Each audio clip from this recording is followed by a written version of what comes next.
말씀 레위기 14장 1절에서 9절 말씀을 함께 읽도록 하겠습니다. 구약성경 166쪽입니다. 여호와께서 모세에게 일러 가라사대 문둥 환자의 정결케 되는 날의 규례는 이러하니 곧 그 사람을 제사장에게로 데려갈 것이요 제사장은 진에서 나가서 진찰할지니 그 환자에게 있던 문둥병 환자가 나았으면 제사장은 그를 위하여 명하여 정한 산새 2마리와 백향목과 홍색 실과 우슬초를 가져오게 하고 제사장은 또 명하여 그 새 하나는 흐르는 물 위 질그릇 안에서 잡게 하고 다른 새는 산대로 취하여 백향목과 홍색 실과 우슬초와 함께 가져다가 흐르는 물 위에서 잡은 새 피를 찍어 문둥병에서 정결함을 받을 자에게 7번 뿌려 정하다 하고 그 산새는 들에 놓을지며 정결함을 받는 자는 그 옷을 빨고 모든 틀을 밀고 물로 몸을 씻을 것이라. 그리하면 정하리니 그 후에 진에 들어올 것이나 자기 장막 밖에 7일을 거할 것이요 7일 만에 그 모든 틀을 밀되 머리털과 수염과 눈썹을 다 밀고 그 옷을 빨고 몸을 물에 씻을 것이라. 그리하면 정하리라. 아멘. 오늘 본문도 13장에 이어서 문둥병과 관련된 말씀입니다. 문둥병이라는 말이 듣기 싫다고 나병 환자 이렇게 용어를 바꾸는데 그 바꾸는 건 의미가 없어요. 죄인인 주제에 나병이라 부르든 장애인이라 부르든 정상이라는 부르든 비정상이라는 부르든 어떻게 불러도 지옥 갈 죄인입니다. 이 땅에서 아무리 자존심 세워봤자 아무런 의미가 없는 거예요. 문둥병 규례가 참으로 특이합니다. 무엇이 특이하냐라고 할 때는 13장을 살펴볼 때 아주 길게 우리가 살펴보았잖아요. 우리들의 어떤 일반적 상식으로는 문둥병에 걸리면 그 사람은 부정하다 이렇게 생각을 할 수가 있습니다. 저도 교회를 모태신앙으로서 어릴 때부터 다녔지만 그런 식으로 인식해 왔어요. 성경을 읽어도 이게 말씀이 안 읽히는 거거든요. 무식해서 그런지 아니면 세뇌를 받아서 그런지. 우리가 갖고 있는 그 선입견, 틀이죠. 그 틀에서 성경을 읽기 때문에 말씀을 읽기가 상당히 어렵고요. 또 더 나아가서 성령이 없으면 말씀 자체는 육으로밖에 해석이 안 되는 겁니다. 13장을 이렇게 세세하게 살펴보면 특징이 이겁니다. 무엇이 특징이냐? 방금 말씀드린 대로 문둥병에 걸렸다고 해서 부정한 것이 아니에요. 문둥병에 걸린 자가 제사장에게 나아가야 되고요. 나아가는 것이 아니라 제사장이 와서 진찰하는 경우인데 어쨌든 나아가든지 와서 진찰을 하든지 진찰을 했을 때 그것이 문둥병이면 그제서야 그를 부정하다라고 선언을 합니다. 그때서야 문둥병자는 부정한 거예요. 왜 그러냐? 그 이후에 13장 그 13절, 12절, 13절에 전신에 문둥병이 퍼졌을 경우에는 정하다고 했죠. 그러니 문둥병에 걸렸다고 해서 부정한 것이 아니에요. 제사장의 그 판단이 중요한 겁니다. 이와 함께 14장에 오늘 우리들 읽은 본문을 보면 이미 문둥병이 깨끗이 나았습니다. 깨끗이 나았으면 정결케 되었다, 깨끗하게 되었다 이렇게 인식을 할 수 있는데 깨끗하게 된 경우도 마찬가지입니다. 그 사람을 제사장에게로 데려갈 것이요. 주변 사람들이 이제 문둥병에서 깨끗함을 입은 사람을 제사장에게로 데려갑니다. 데려가서 제사장이 과연 문둥병에서 깨끗하게 나음을 입었는지 그렇지 않은지를 확인하는 절차를 갖게 됩니다. 그래서 그 사람이 나았으면 곧장 정결하다, 깨끗해졌다 이렇게 선언하는 것이 아니라 여호와 하나님께서 명하신 제사법이 있어요. 이 제사법은 독특하게도 성막이 있음에도 불구하고 성전에서 드리는 제사가 아니라 이스라엘 진박, 달리 말하면 문둥병이 머무는 그곳에서 제사를 드린다는 겁니다. 야생에서 제사를 드리는 거죠.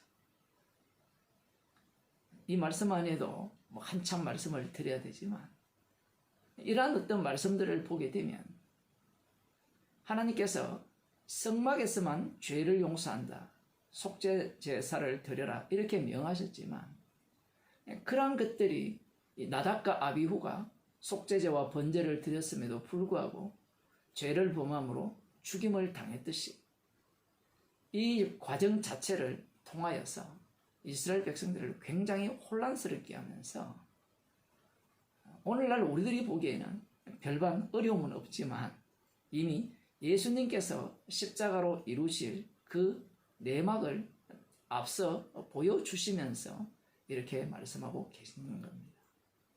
제사장이 이 문둥병자에서 깨끗함을 입었을 때 곧장 정결하다 하는 것이 아니라 산새 2마리를 취하고 그리고 백향목, 홍색실, 우슬초. 백향목은 나무고요. 그 홍색실은 실입니다. 붉은색의 어떤 곤충으로 이렇게 만든 실. 그래서 붉고 그런 실이고 우슬초는 박하향 같은 그런 것들인데 그것을 가져다가 제사장은 가져오게 하는 거예요.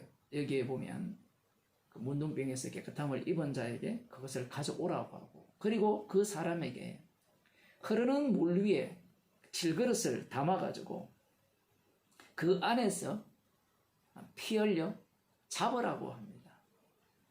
흐르는 물을 생수라고 하는데 어떤 사람들은 흐르는 시냇물이 아니라 마실 수 있는 그 물 위에 이 질그릇을 올려놓고 거기에 새를 잡는 그런 이야기를 하는데 말씀대로 보게 되면 흐르는 물입니다. 흐르는 물 위에 이 질그릇을 올려놓고 거기에서 잡게 하는 거예요. 죄시성과 관련된 내용입니다. 한 마리는 그렇게 잡고요. 그러면서 이제 이 백향목, 홍색실, 우슬초를 가져다가 누가 가져갑니까? 제사장이죠. 이제는 제사장이 일처리를 합니다. 제사장이 그것을 갖고 또 피 흘려 잡지 아니한 새, 살아있는 새, 그것을 거기에서 잡아가지고 어떻게 하느냐? 물 위에서 잡은 새 피 흘려진 그 새의 피 속에 담굽니다. 새가 피를 흘려봤자 얼마나 많이 흘리겠습니까? 어쨌든 담그고요. 우리 옛날 성경에는 찍는다 이렇게 나오는데 피의 양이 적기 때문에 찍는다라고 볼 수 있는데 어쨌든 거기에 담궈서 문둥병에서 정결함을 받을 자에게 7번 뿌려 정하자고 합니다. 문둥병에서 곧장 나았기 때문에 정하다가 아니라 이 속죄 절차를 그침으로 말미암아 정하다고 합니다. 그러면 정하냐? 정해요. 그런데 또 절차가 아주 많이 남았다라는 겁니다. 오늘날을 사는 사람들은 성격이 급하기 때문에 한번 정했으면 예수님의 피로 죄 용서 받았으면 다 구원받았지. 뭐 또 피를 이야기하고 십자가를 거추장스럽게 이야기하느냐.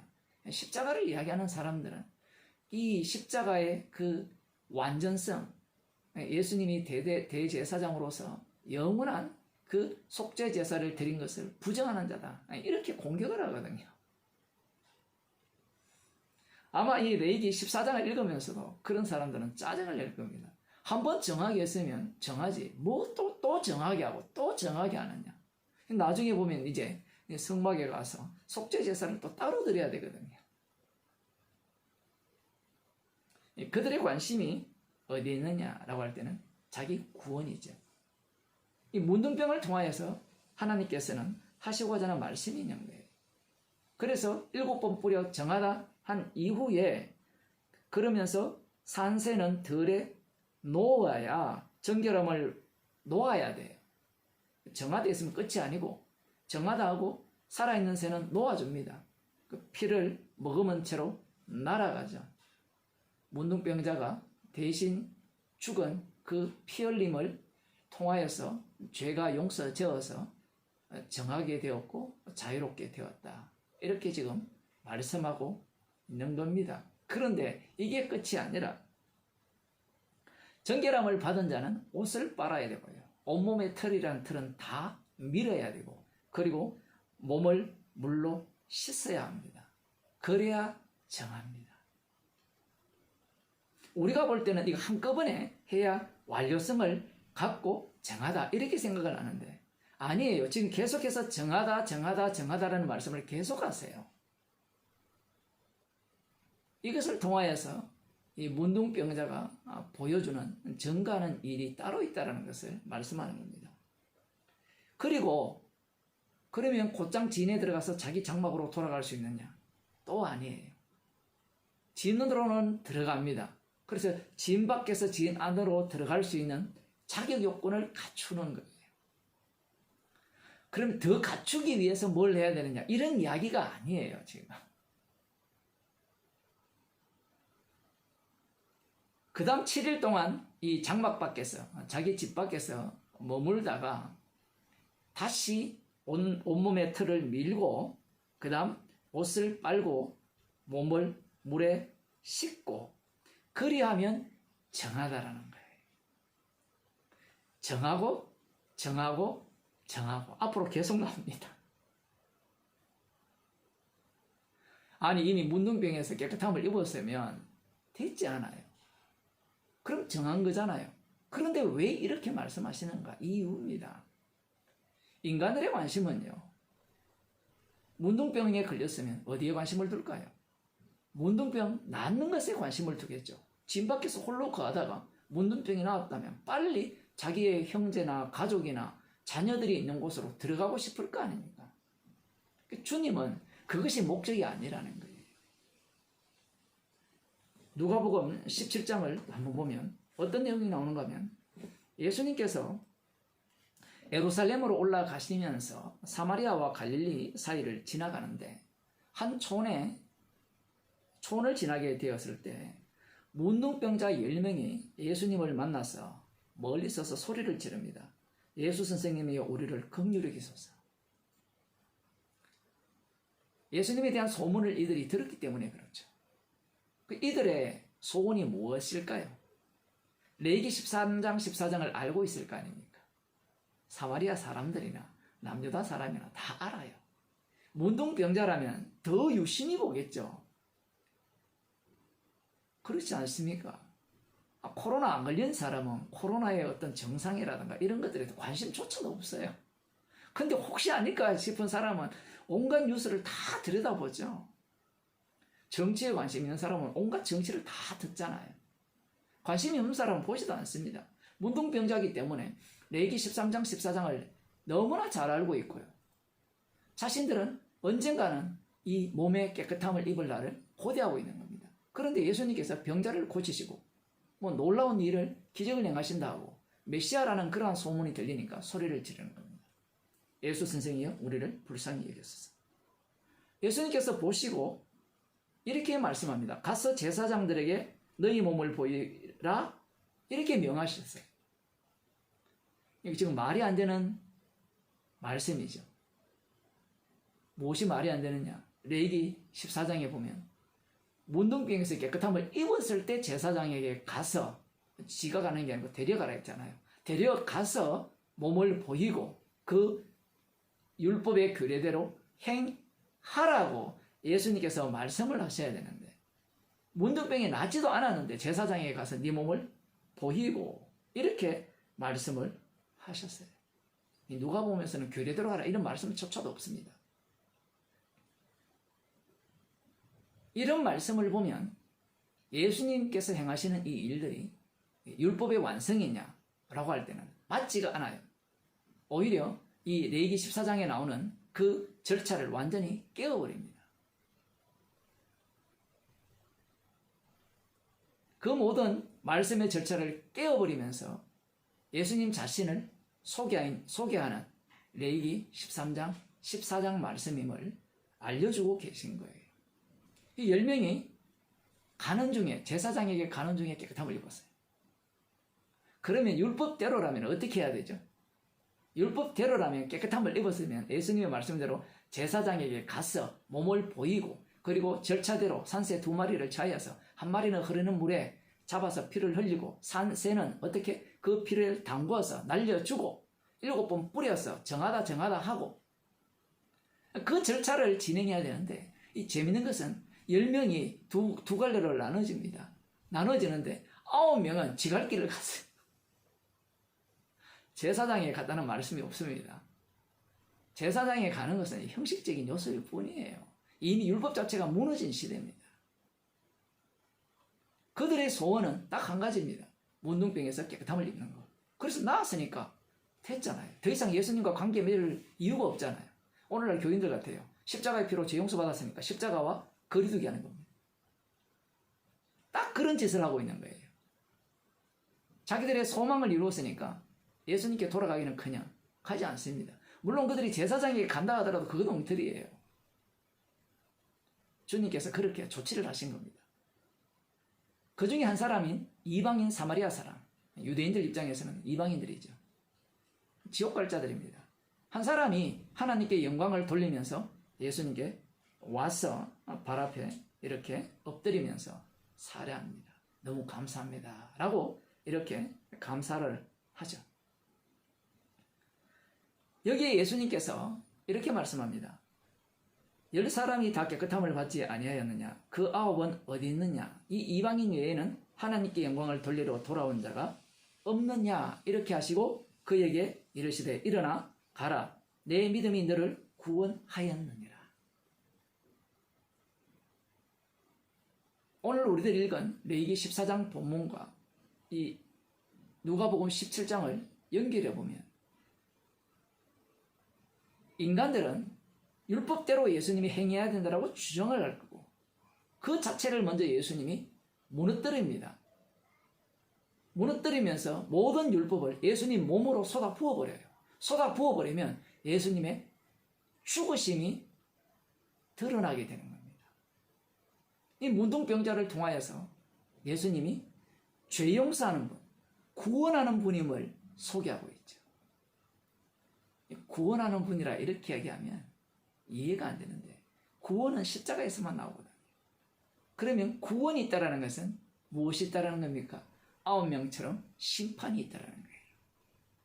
이 문둥병자를 통하여서 주님께서는 무엇을 보여주고자 하느냐, 어떻게 정결하게 되느냐, 깨끗함을 입느냐, 죄 용서가 되느냐라고 할 때는 하나님의 아들이 친히 십자가에 못 박혀 피 흘리신 그 피가 그의 죄를 용서하고 깨끗하게 함을 입는다는 것을 말씀하는 겁니다.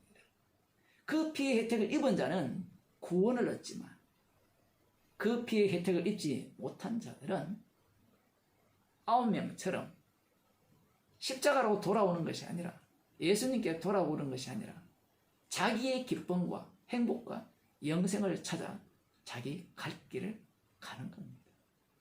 그들은 십자가와 친밀하게 동행하기를 원치 않아요.